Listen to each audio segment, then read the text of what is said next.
Oremos con la lección divina. Hoy domingo 7 de mayo de 2023. Yo soy el camino, la verdad y la vida. Quinto domingo del tiempo pascual. Una respuesta a las eternas preguntas del corazón del hombre. Vamos a meditar a Juan, capítulo 14, versos del 1 al 12. Hagamos oración. Señor Jesús, envía tu Espíritu para que Él nos ayude a leer la Biblia en el mismo modo con el cual tú la has leído a los discípulos en el camino de Maús. Con la luz de la palabra escrita en la Biblia, tú les ayudaste a descubrir la presencia de Dios en los acontecimientos dolorosos de tu condena y muerte. Así la cruz, que parecía ser el final de toda esperanza, apareció para ellos como fuente de vida y resurrección. Crea en nosotros el silencio para escuchar tu voz en la creación y en la escritura, en los acontecimientos y en las personas, sobre todo en los pobres y en los que sufren. Tu palabra nos oriente a fin de que también nosotros, como los discípulos de Maús, podamos experimentar la fuerza de tu resurrección y testimoniar a los otros que tú estás vivo en medio de nosotros como fuente de amor, de justicia y de paz. Te lo pedimos a ti, Jesús mío, Hijo de María, que nos ha revelado al Padre y enviado tu Espíritu. Amén. Una clave para la lectura del texto de hoy. Mientras haces la lectura, intenta escuchar como si estuvieras presente en aquel encuentro último de Jesús con sus discípulos. Escucha sus palabras como dirigidas a ti hoy, en este momento. Vamos a dividir el texto para podernos ayudar en la lectura. Nada te turbe. Pregunta de Tomás y respuesta de Jesús. Pregunta de Felipe y respuesta de Jesús. Pregunta de Judas Tadeo y respuesta de Jesús. Veamos el texto. No se turbe vuestro corazón. Creéis en Dios. Creed también en mí. En la casa de mi Padre hay muchas mansiones. Si no, os lo habría dicho, porque voy a prepararos un lugar. Y cuando haya ido y haya preparado un lugar, volveré y os tomaré conmigo, para que donde yo esté, estéis también vosotros. Y a donde yo voy, sabéis el camino. Le dice Tomás: Señor, no sabemos a dónde vas. ¿Cómo podemos saber el camino? Le dice Jesús: yo soy el camino, la verdad y la vida. Nadie va al Padre sino por mí. Si me conocéis a mí, conoceréis también a mi Padre. Desde ahora lo conocéis y lo habéis visto. Le dice Felipe: Señor, muéstranos al Padre y nos basta. Le dice Jesús: tanto tiempo hace que estoy con vosotros y no me conoces, Felipe. El que me ha visto a mí ha visto al Padre. ¿Cómo dices tú Muéstranos al Padre. ¿No crees que yo estoy en el Padre y el Padre está en mí? Las palabras que os digo no las digo por mi cuenta. El Padre que permanece en mí es el que realiza las obras. Creedme, yo estoy en el Padre y el Padre está en mí. Al menos créelo por las obras.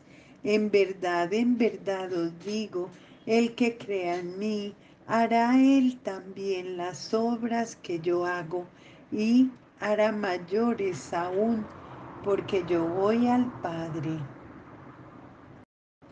Algunas preguntas para ayudarnos en la meditación y en la oración. ¿Qué parte del texto me ha llamado más la atención y por qué? ¿Cuáles son las imágenes que Jesús se aplica a sí mismo? ¿Cómo se las aplica y qué significa? ¿Cuántas veces en el texto Jesús usa la palabra vida y qué dice sobre la vida? ¿Será que nuestra acción pastoral continúa la misión de Jesús, buen pastor? ¿Cómo volver límpida nuestra mirada para poder ver al verdadero Jesús de los evangelios? Para profundizar un poco más, el texto en el que fue escrito el Evangelio de Juan. He aquí otro ejemplo de cómo fue escrito y confeccionado el Evangelio de Juan. Las palabras de Jesús sobre el pastor es como un ladrillo colocado en una pared casi terminada. Inmediatamente antes, en el capítulo 9, Jesús nos hablaba de la ceguera de los fariseos. Inmediatamente después, en Juan 10, vemos la conclusión de la discusión sobre la ceguera. Y así las palabras sobre el buen pastor nos enseñan cómo hacer para quitar de los ojos la ceguera. Con este ladrillo la pared queda más fuerte y bella. Luego la semejanza entre el salteador y el pastor. Jesús comienza su discurso con la semejanza de la puerta. En verdad os digo, quien se entra por la puerta en el redil de las orejas es el pastor, y quien no entra por ahí sino que escala por otro lado, es un ladrón y un salteador. Pero el que entra por la puerta es pastor de las ovejas. Para entender esta semejanza, debemos recordar lo que sigue. En aquel tiempo, los pastores se ocupaban del rebaño durante el día. Cuando llegaba la noche, llevaban las ovejas a un gran redil o a un recinto comunitario que estaba bien protegido contra salteadores y lobos.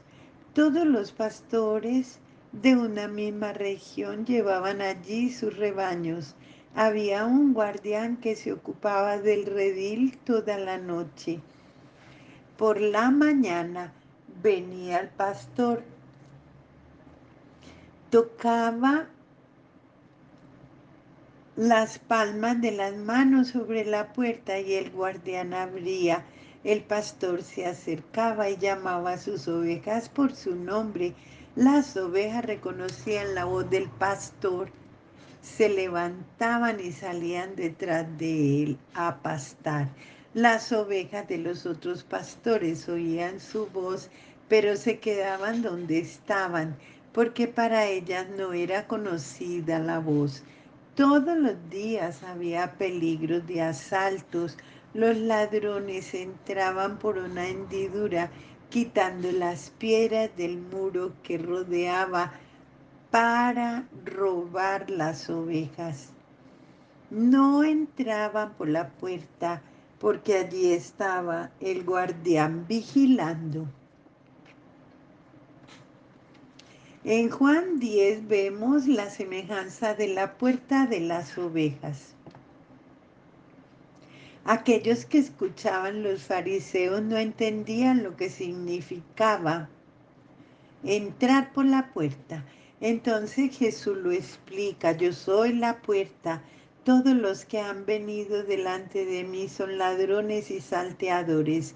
¿De quién está hablando Jesús con esta frase tan dura? Probablemente por su manera de hablar de los salteadores se refería a los jefes religiosos que arrastraban a la gente detrás de ellos, pero no respondían a las esperanzas de la gente.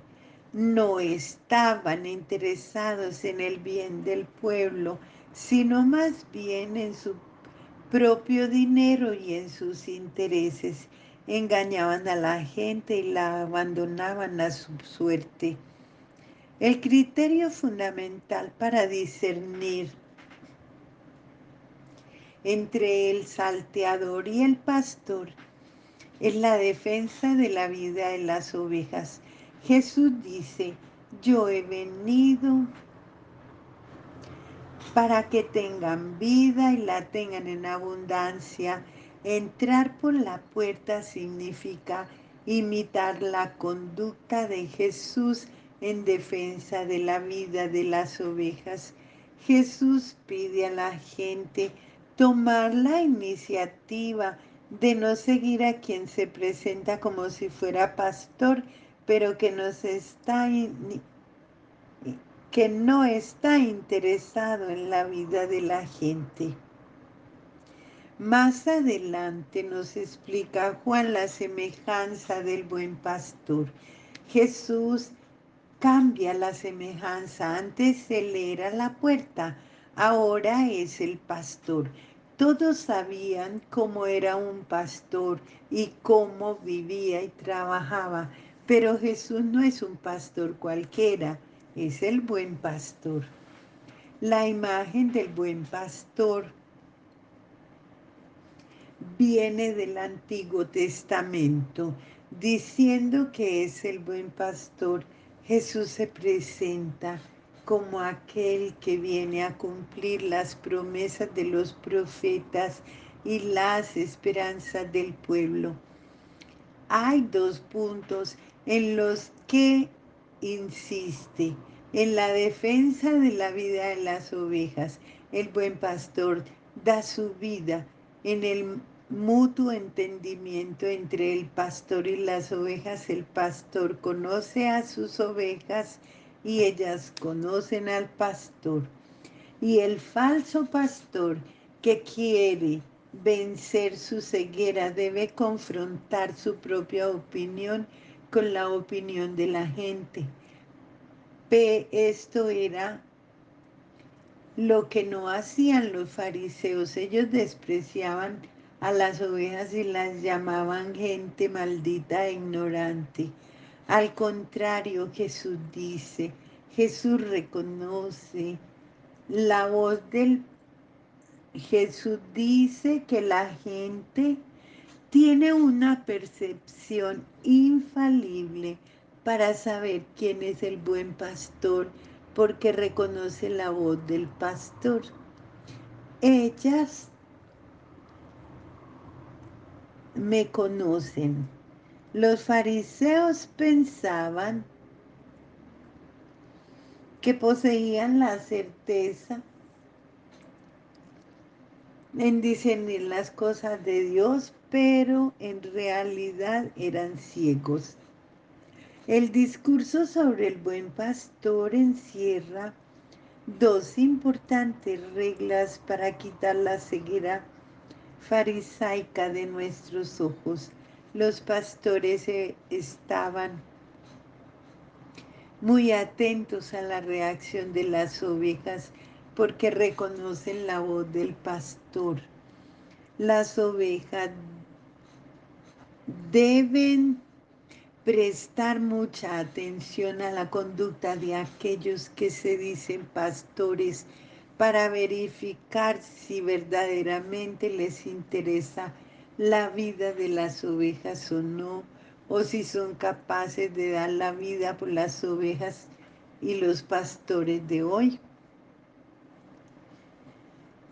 La meta a la que Jesús quiere llegar, un solo rebaño y un solo pastor. Jesús abre el horizonte y dice que tienen otras ovejas que no son de este redil y ellas no oyen la voz de Jesús, pero cuando la oigan se darán cuenta que Él es el pastor y lo seguirán. Aquí aparece el comportamiento de las comunidades del discípulo amado. Ampliando el tema, la imagen del pastor en la Biblia. En Palestina, la supervivencia del pueblo dependía en gran parte de la posesión de cabras y ovejas. La imagen del pastor que guía a sus ovejas para que pasten es conocida de todos, como hoy todos conocemos la imagen del conductor del autobús o del maquinista. Era normal usar la imagen del pastor para indicar la función de quien gobernaba y conducía al pueblo. Los profetas criticaban a los reyes porque eran pastores que no se preocupaban de su grey y no la conducía a pastar. Esta crítica sobre los malos pastores creció en tal medida por culpa de los reyes el pueblo se vio arrastrado hacia la esclavitud. Ante la frustración sufrida por la falta de guía por parte de los malos pastores, crecía el deseo, la esperanza de tener un día un pastor que fuese verdaderamente bueno y sincero y que imitase a Dios en el modo de conducir al pueblo. Nace así el Salmo: el Señor es mi pastor, nada me falta. Los profetas esperan que en el futuro Dios mismo sea el pastor que guíe a su rebaño y espera que a partir de esto el pueblo sepa reconocer la voz del pastor. Escuchad hoy su voz. Esperan que Dios venga en calidad de juez, que juzgue a las ovejas del rebaño. Nace el deseo y la esperanza de que un día Dios suscite buenos pastores y que el Mesías sea un pastor para el pueblo de Dios. Jesús cambia esta esperanza en realidad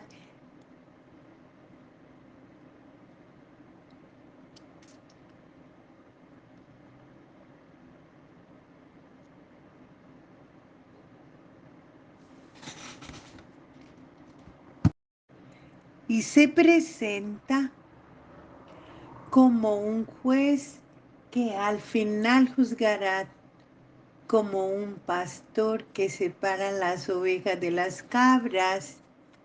En Jesús se cumple la profecía de Zacarías, según el cual el buen pastor será perseguido por los malos pastores, incomodados por la presencia que él hace, hiere al pastor y se dispersará el rebaño. Y finalmente Jesús es todo, es la puerta, es el pastor, es el cordero. Las comunidades que están detrás del Evangelio de Juan estaban formadas por diversos grupos. Había en ella judíos donde la mentalidad abierta con un talante crítico hacia el propio de hacia el templo de Jerusalén. También había samaritanos y paganos que se convirtieron, ambos con los mismos orígenes históricos y sus costumbres culturales muy diversas de las de los judíos, aun cuando formadas por grupos humanos tan diferentes. Las comunidades de Juan tendieron al el seguimiento de Jesús como una vida de amor concreto y sólido, respetando las recíprocas diferencias. Sabían darse cuenta de los problemas de la convivencia entre paganos y judíos que azotaban a otras comunidades de la época. Retados por la realidad del propio tiempo, las comunidades trataban de profundizar en su fe en Jesús, enviado del Padre, que quiere que todos sean hermanos y que afirma: en la casa de mi Padre hay muchas moradas. Esta profundidad Esta profundización facilitaba el diálogo con otros grupos y por consiguiente eran comunidades abiertas, tolerantes.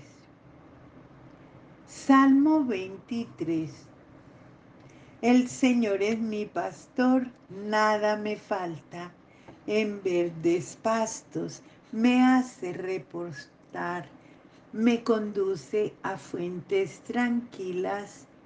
Allí reparo mis fuerzas, me guía por cañadas oscuros, haciendo todo en honor a su nombre. Aunque fuese por valle tenebroso, ningún mal ningún mal temería, pues tú vienes conmigo, tu vara y tu callado me sosiegan. Preparas ante mí una mesa a la vista de mis enemigos. Perfumas mi cabeza, mi copa rebosa. Bondad y amor me acompañarán todos los días de mi vida y habitaré en la casa del Señor por años sin término. Oración final.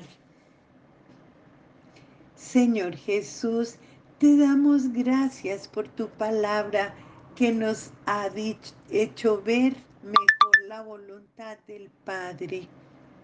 Haz que tu Espíritu ilumine nuestras acciones y nos comunique la fuerza para seguir lo que tu palabra nos ha hecho ver.